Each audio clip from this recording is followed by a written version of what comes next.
Hey everybody, it's Retro DM Ray. Hey, I'm back with you this week. 2 videos in 1 week. I know it's crazy, right? I'm back with you today because I'm going to spend just a short amount of time talking about the character races chapter. That's chapter 3 in White Box Fantastic Medieval Adventure Game. And I'm going to make some commentary a little bit along the way. Tell you a little bit about things I like and things I don't necessarily or would change or alter for my particular game in relation to using White Box Fantastic Medieval Adventure Game and White Box Omnibus by James Spawn. So first of all, please click that like button and subscribe and click that bell icon to get notified when we upload new videos. I would really appreciate that. Thank you again to all of my subscribers on the channel. Check out the description and the stuff below, links to my Drive-Thru RPG affiliate, and through PayPal to give to the channel, buy me a coffee, just those other kinds of things that are in the description there. And we will start right off now at this point after that stuff is kind of out of the way and get to taking a look at this chapter in White Box Fantastic Medieval Adventure Game. So we're in chapter 3 and we're talking about character races. So first of all, the blurb in the beginning at the bottom on page 20 says, in a fantasy world, humans often aren't alone. Elves may populate the great forests. Dwarves may carve their halls and mines into the heart of the earth, and halflings may reside in the comfortable hill houses of their bucolic shires. By contrast, some fantasy worlds depict an isolated human race pitted against ancient pre-human evils and the grim, savage wilderness of worlds at the dawn or dusk of human civilization itself. Some fantasy worlds, as a third example, accentuate the bizarre with a wide variety of fantasy races available to the players. Such worlds are filled with conflict and contradictions, always with a new wonder to be found beyond the next corner. The referee determines what non-human races, if any, you can choose for your character. So just some things that are mentioned right there in the above. We're talking like Rift's Fantasy, for example, or Warhammer Fantasy, DCC or Dungeon Crawl Classics. There's a lot of things you can mix into the pre-human evils, grim, savage wilderness, dawn or dusk of human civilization stuff. There's also a possibility of kind of mixing in a little bit of Gamma World type things and those types of things in the mix of this. We won't go there, but that's just things that kicks off in my memories of things we used to play that are kind of in that descriptive vibe. All right, so the first race they talk about here is the dwarf. Great picture here at the top of the page on page 21. I really like that. You should check that out. But it says dwarves tend to live in underground cities. As such, dwarves easily take note of certain features of stonework, sloping corridors, moving walls, and traps made of stone, in particular falling blocks, rigged ceilings, and tiny slits designed to release arrows, darts, or poison gas. What the dwarf does or does not perceive is for the referee to decide, but for an optional role to use. Use the keen detection racial ability, which we'll get to in a moment. Dwarven abilities. Character advancement. Dwarves can choose between 2 classes, the fighter or thief, if used. Remember, that's optional. And they are typically allowed to advance as high as 6th level. Now, I'm going to stop there for a second. You're going to hear in White Box Fantastic Medieval Adventure Game the idea of level limitations or level caps. Use that for your game or don't use that for your game. It's entirely up to you. Now, I can tell you that original Dungeons & Dragons, the intent was humanocentric in games. Humans were allowed to have unlimited levels. Other demi-human playable races had level caps, and that's because you started off with a given set of powers.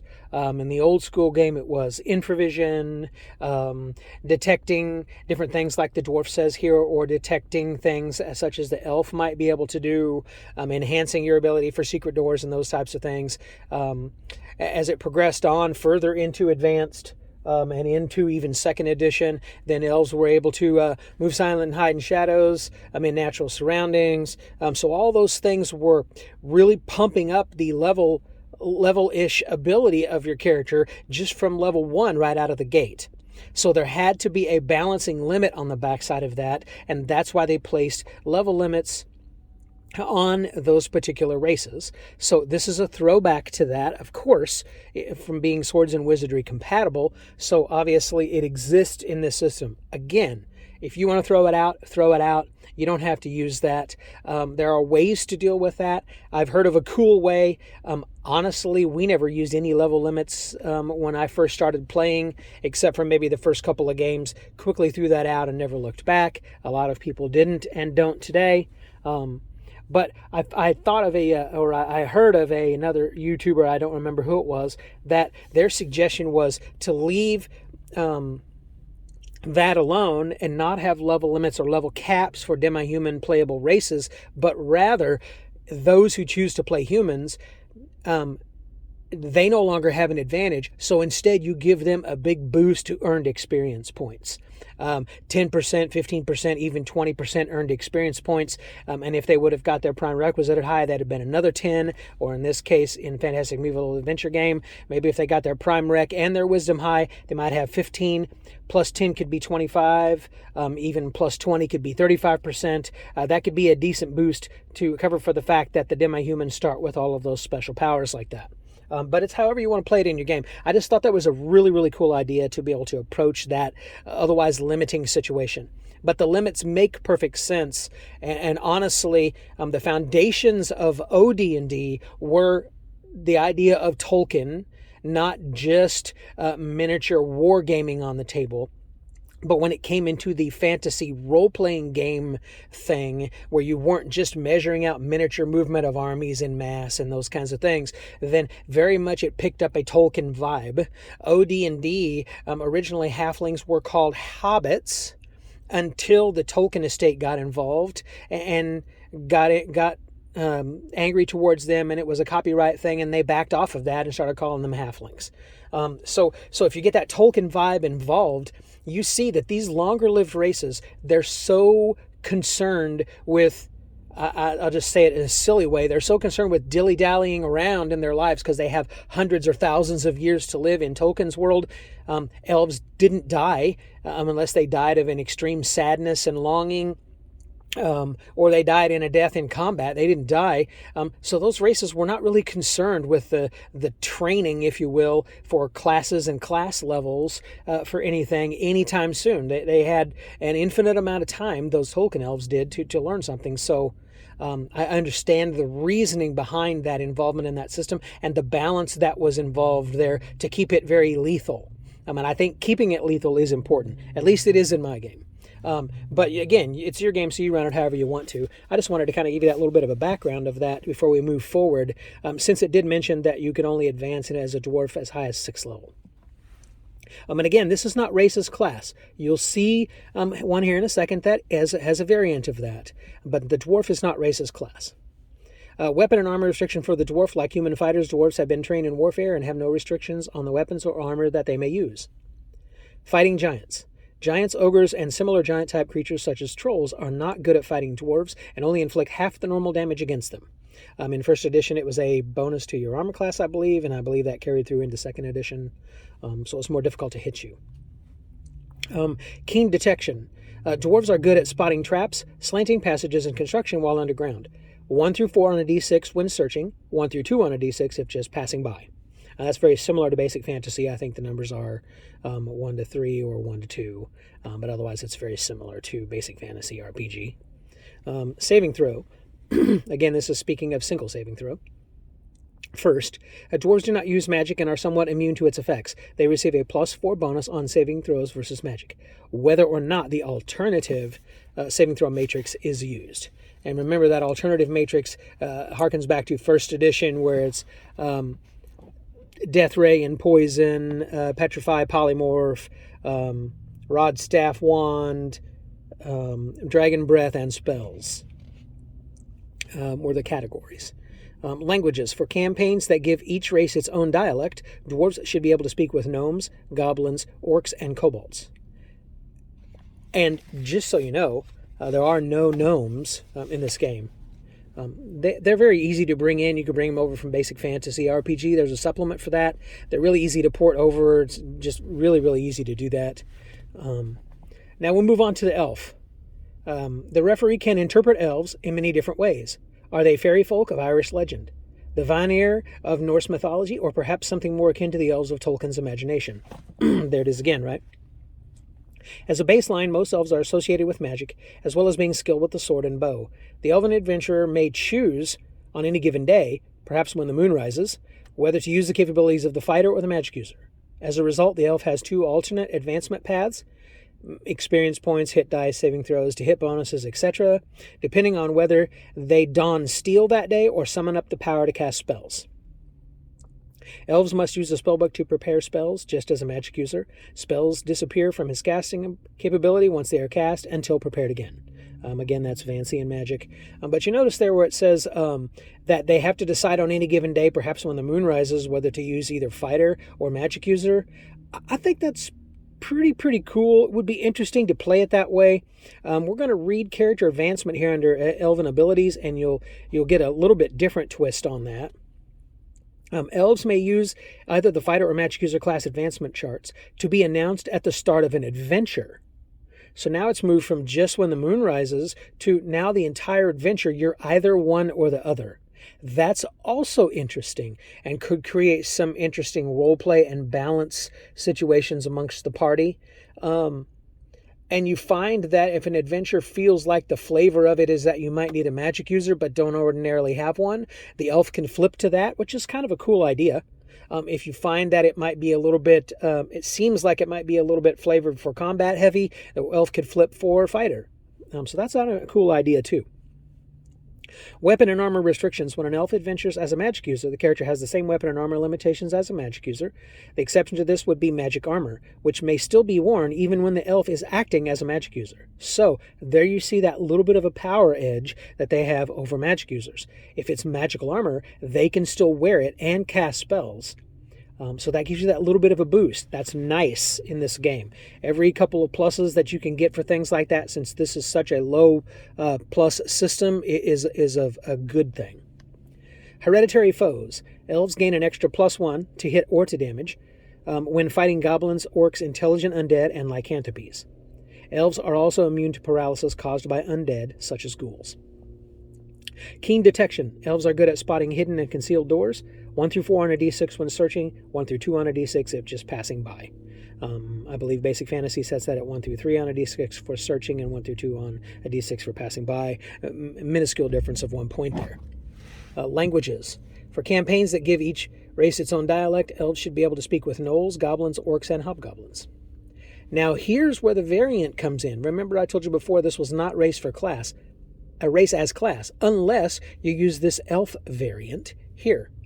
Some referees may want to allow the elf to advance as a blend of fighter magic user instead of switching back and forth. In that model, the following advancement table may be used instead. Aside from character advancement and weapon and armor restrictions, elven racial abilities remain the same.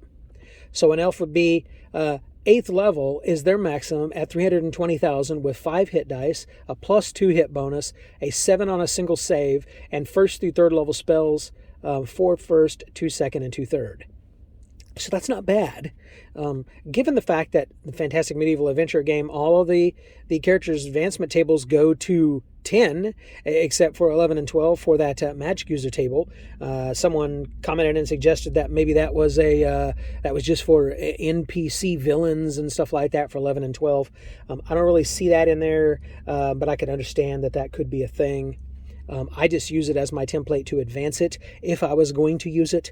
I actually use Basic Fantasy RPG for all of my class XP tables anyway, so that way they can go to 20th level. I do not even use Fantastic Medieval Adventure Games XP tables, but anyway, that's another whole nother thing. Weapon and armor restrictions. Elves would have the advantage of both magic and armor at the same time if you're playing this variant races class. So the referee may limit the elf to chainmail, which is still really good. Elves may not use two-handed weapons, two-handed sword, polearms, etc., or shields while casting spells. All right, we move to the last race here, because again, no gnomes, is the halfling. Halflings are short, Often stout and live in shires, rustic communities that are usually remote from those of larger folk. A few of them have a mildly adventurous spirit, enough to venture forth for a while at least, exploring the world beyond the farms and fields of the local shire. Halfling abilities. Character advancement.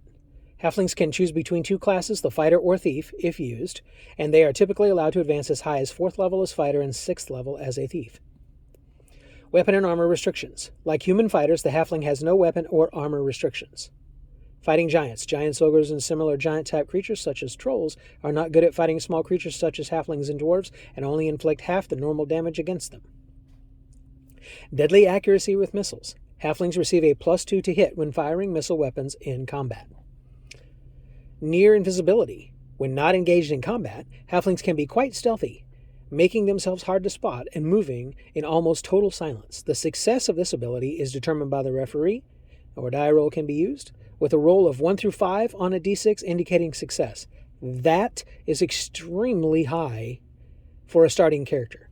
That's pretty powerful compared to the other character classes and races. A 1 through 5 on a d6 to indicate success like that, that's pretty amazing.